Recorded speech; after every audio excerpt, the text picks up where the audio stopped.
سے پہلی آیات میں مسلمانوں کو دنیا میں بسنے والی قوموں کے اعمال احوال کے حوالے سے توجہ دلائی ہے کہ کس قوم کا کن لوگوں کا تذکرہ کیسے کیا جائے گا، اور برائی سے کسی قوم کا تذکرہ کرنا یہ اسلام میں پسندیدہ نہیں۔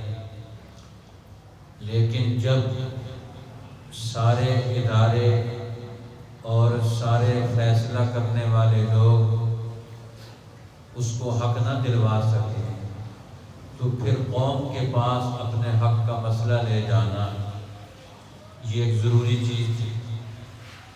اس لیے فرمایا دنیا میں کسی کے خلاف برائی کا اظہار کرنا قول سے یہ پسندیدہ نہیں، سوائے اس کے الا من ظلم، جس پر ظلم کیا گیا۔ پھر اس کے بعد اللہ تعالیٰ نے انسانوں میں مختلف پہلوؤں کا تذکرہ کیا۔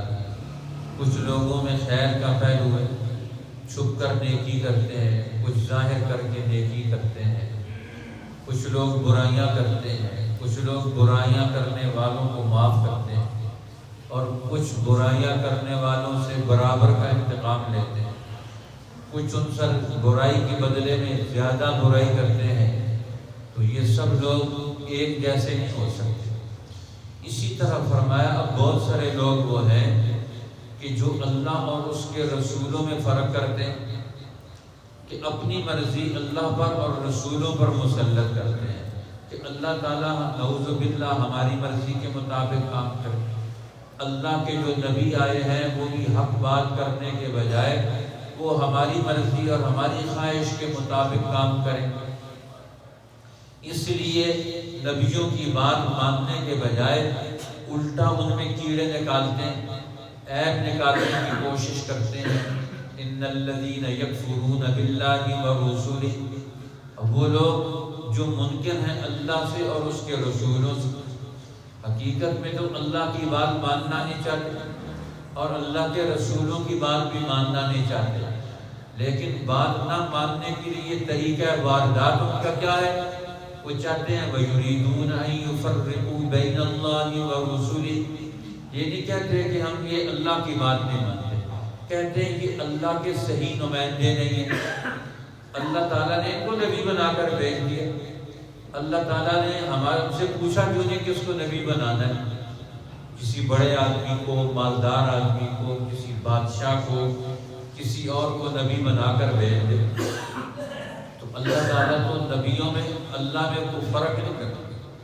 لوگ نبیوں میں مسئلے تلاش کرتے ہیں، عیب تلاش کرتے ہیں، کمزوریاں تلاش کرتے ہیں کہ کسی طرح اللہ کے نبی کے خلاف لوگوں کو مقابلے میں کھڑا کیا جائے اور نبی سے ان کو ہٹا دیا جائے۔ وہ اللہ کے نبیوں سے ان کو ہٹانا چاہتے ہیں کہ نبی کے ساتھ نہ چلے، لوگ نبی کی بات نہ مانیں اور نبی کی حمایت میں نہ کھڑے ہوں، لہذا نفرتیں پیدا کرو، دوریاں پیدا کرو، اور اللہ کا نمائندہ بن کر دنیا میں ان کا مرتبہ، مقام، حیثیت ان کی واضح نہ ہونے دو، اور کچھ نہ ہو تو کوئی نہ کوئی پروپیگنڈا ان کے خلاف جاری رکھو۔ حدیث پاک میں آتا ہے موسیٰ علیہ السلام کے مقابلے بہت سارے لوگوں نے بہت ساری کوششیں کی، لیکن ساری کوششیں ناکام ہو گئی۔ آخر میں کہنے لگے ایک دفعہ کہ یہ موسیٰ نعوذ باللہ کہنے لگے یہ مرد نہیں، یہ نامرد، اور کچھ نہیں سوجا انہیں، کیونکہ موسیٰ علیہ السلام اس قوم کی مطابقت میں لوگ ننگے ناتے تھے، حماموں میں ایک دوسرے کو دیکھتے تھے، ان کی عادت بنی ہوئی تھی فرعونوں کی غلامی کہ کوئی شرم نہیں، کوئی حیا نہیں، اور اپنی زندگی کو انہوں نے اسی طرح گزارنا جانوروں کی طرح۔ تو موسیٰ علیہ السلام چھپ کے غسل کرتے تھے۔ تو ایک دفعہ موسیٰ علیہ السلام نے نہر کے کنارے غسل کیا، کپڑے رکھے پتھر پر، غسل کر کے باہر نکلے کپڑے پہننے کے لیے تو پتھر بھاگ گیا کپڑے لے کر۔ اب موسیٰ علیہ السلام پیچھے پیچھے اور پتھر آگے آگے۔ اب وہ دیکھ رہے ہیں کہ کدھر عجیب ماجرا ہے، اور دوسری طرف پتھر جا کر وہاں رکا، جہاں لوگ بنی اسرائیل کے لوگ بیٹھے ہوئے تھے ان کے سامنے، اب انہوں نے موسیٰ علیہ السلام کو ایسے حال میں دیکھا تو وہ سمجھ گئے کہ ہمارے یہاں تو یہ پروپیگنڈا تھا۔ اللہ تعالیٰ نے اتنی بات بھی پیغمبر کے خلاف گوارا نہ کی کہ وہ پیغمبر کے خلاف یہ ذہن پیدا کریں۔ بہرحال یہ بھی عارضی طور پر حالات کے اعتبار سے کہ اللہ کے نبیوں سے لوگوں کو دور کیا جاتا ہے، ہٹایا جاتا ہے۔ ہر دور کے باطل لوگ، مالدار اور وڈیرے، قوموں کے سردار، وہ سمجھتے ہیں نبی کی بات چلے گی، حق بات لوگوں میں آئے گی تو پھر تو یہ ہماری غلط صحیح باتیں نہیں مانیں گے، ان کے اندر علم آئے گا، حق آئے گا، تو یہ ہم جو زیادتیاں کرتے ہیں لوگوں کے ساتھ یہ تو نہیں چلنے دیں گے۔ لہٰذا وہ نبیوں کے خلاف ذہن بناتے ہیں اور فرق ڈالتے ہیں اللہ اور اس کے رسولوں کے درمیان، اور پھر کہتے کیا ہے، نؤمن ببعض، ہم بعض نبیوں کو تو مانتے ہیں اور دوسرے نبیوں کو نہیں مانتے۔ اس طرح یہود کہتے تھے ہم موسیٰ علیہ السلام کو مانتے ہیں، عیسیٰ علیہ السلام کو نہیں مانتے۔ عیسائی کہتے ہیں ہم عیسیٰ علیہ السلام کو مانتے ہیں، موسیٰ علیہ السلام کو اور محمد صلی اللہ علیہ وسلم کو نہیں مانتے۔ اور اللہ نے مسلمانوں کو فرمایا تم تو ان سب کو مانتے ہیں۔ اب مسلمانوں سے کس بات پر جھگڑا کریں گے؟ ان کا جھگڑا تو یہ ہے کہ ہم نہیں مانتے، اور یہاں مسلمان کہتے ہیں ہم تو محمد صلی اللہ علیہ وسلم کو بھی اللہ کا نبی مانتے ہیں، عیسیٰ علیہ السلام کو بھی اللہ کا نبی مانتے ہیں، اور موسیٰ علیہ السلام کو بھی اللہ کا نبی مانتے ہیں، ہم تو سب کو مانتے ہیں۔ اب یہاں کس پر لڑائی کریں؟ مسلمانوں کے خلاف کیا نفرت پھیلائے؟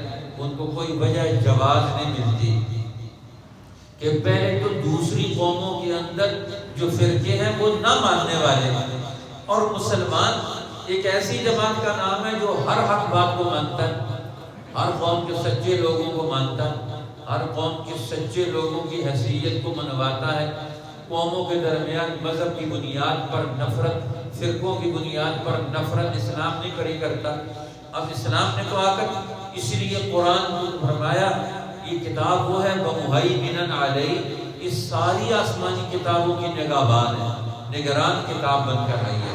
اس لیے اب وہ چاہتے ہیں ان یتخذوا بین ذلک سبیلا، یہود بھی یہ چاہتے تھے کہ وہ اس کے درمیان کوئی راستہ نکال، جس طرح منافق اور یہود اب یہودیوں سے ان کا رابطہ محبت رکھتے تھے، ان کے مشوروں پر چلتے تھے۔ اس لیے قرآن پاک نے یہود اور منافقین کا اکثر اکٹھے ذکر کیا۔ اس لیے جو لوگ بھی اللہ سے اور اس کے رسولوں سے منکر، اللہ اور اس کے رسولوں کے درمیان فرق کرنا چاہتے ہیں، یعنی اللہ پر ایمان لاتے ہیں اور رسولوں پر ایمان نہیں لاتے، کہتے ہیں اللہ کو تو ہم مانتے، جو اللہ نے رسول بھیجے ان کو نہیں مانتے، تو فرمایا اولئک هم الکافرون حقا، یہی اصل منکر ہے۔ اس لیے دنیا میں سب سے پہلا کفر یہ رسالت کا کفر تھا۔ شیطان نے انکار کیا تھا تو کس کا؟ آدم علیہ السلام کا انکار کیا۔ اللہ کو تو مانتا تھا شیطان کہ اللہ تو رب العالمین ہے یہ، لیکن نبی کو نہیں مانتا، آدم علیہ السلام کو نہیں مانتا تھا۔ اس لیے علماء فرماتے ہیں دنیا میں سب سے پہلا کفر وہ شیطان نے کیا، اور وہ رسالت کا کفر کیا کہ اللہ کے رسولوں کو نہیں مانتا۔ اس لیے رسول کو مانے گا تو پھر تو اس کی اپنی بات نہیں چلے گی، پھر تو رسول کی بات ماننی پڑے گی۔ اس لیے اللہ کا نام لیتا ہے اور اللہ کے نام پر غلط تشریح اپنی کرنا چاہتا ہے، اور اللہ کا نمائندہ تو اللہ کے رسول، اس لیے رسول اللہ کا سچا نمائندہ ہے، اور جو اس کے ساتھ گڑبڑ کرتا ہے تو اللہ فرماتے ہیں میں اس کے مقابلے میں ہوتا ہوں۔ وَآتَدْنَا لِلْكَافِرِينَ عَذَابًا مُهِينًا، ہم نے ان ظالموں کے لیے، ایسے کافروں کے لیے ذلت کا عذاب تیار کر رکھا ہے۔ فرمایا اس کے مقابلے میں وہ لوگ ایمان لے کر آئے اللہ پر اور اس کے رسولوں پر، اور کسی میں بھی فرق نہیں کرتے۔ اولئک سوف یؤتیہم اجورہم، اللہ تعالیٰ ان کو ان کے سارے کاموں کا بدلہ دے گا، ثواب دے گا۔ اس لیے اب اللہ تعالیٰ نے ہر قوم کے لیے معیار اس کی قوم کا نبی بنایا ہے۔ اگر وہ نبی کی مطابقت میں ہے تو صحیح ہے، اگر اپنے نبی کی مطابقت میں نہیں ہے تو وہ غلط ہے۔ اس لیے قوموں کے لیے اسوہ اور نمونہ ان کا نبی، اور قیامت تک کے آنے والے انبیاء کے لیے بھی اور امتوں کے لیے بھی نمونہ بنایا تو محمد الرسول اللہ صلی اللہ علیہ وسلم کو بنایا۔ تو اب رسول اللہ کی رسالت کا، محمد صلی اللہ علیہ وسلم کی رسالت کا ہر ایک سے صحیح طریقہ کار کے مطابق اقرار کروانا اور اس کو منوانا تاکہ وہ دنیا اور آخرت میں کامیاب ہو جائے۔ اب اللہ کے پیغمبر آخری پیغمبر، آپ کے بعد تو کوئی پیغمبر نہیں آئے گا۔ اب قیامت تک کے آنے والے انسان وہ اللہ کے پیغمبر کی امتی ہیں۔ اس لیے فرمایا اب اگر یہ اپنا اجر لینا چاہتے ہیں، ثواب لینا چاہتے ہیں تو نبی پر ایمان لانا پڑے گا۔ اب مسلمانوں کو ان کے اجور اور ان کے ثواب پورے ملے گی۔ کیوں؟ کہ انہوں نے اللہ کو مانا ہے اور نبی کے واسطے سے مانا ہے۔ اللہ تعالی ہمیں بھی انبیاء علیہ السلام کی اتباع میں قبول فرمائے اور ان کے ساتھ تعلق اور نسبت نصیب فرما دے۔ ان الذین یکفرون باللہ ورسلہ، بے شک وہ لوگ جو منکر ہیں اللہ سے اور اس کے رسولوں سے، وَيُرِيدُونَ أَن يُفَرِّقُوا بَيْنَ اللَّهِ وَرُسُلِهِ، اور چاہتے ہیں کہ فرق نکالیں اللہ میں اور اس کے رسولوں میں، وَيَقُولُونَ نُؤْمِنُ بِبَعْضٍ وَنَكْفُرُ بِبَعْضٍ، اور کہتے ہیں ہم مانتے ہیں کچھ کو اور نہیں مانتے بعضوں کو، وَيُرِيدُونَ أَن يَتَّخِذُوا بَيْنَ ذَلِكَ سَبِيلًا، اور چاہتے ہیں کہ نکالیں اس کے درمیان کی ایک راہ۔ اولئک هم الکافرون حقا، ایسے لوگ وہی ہیں اصل کافر۔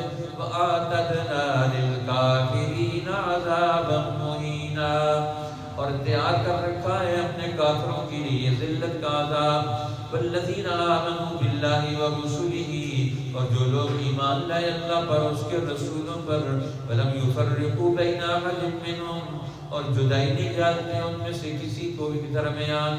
اولئک سوف یؤتیہم اجورہم، ان کو جلد دے گا اللہ ان کے ثواب۔ وکان اللہ غفورا رحیما، اور اللہ ہے بخشنے والا مہربان۔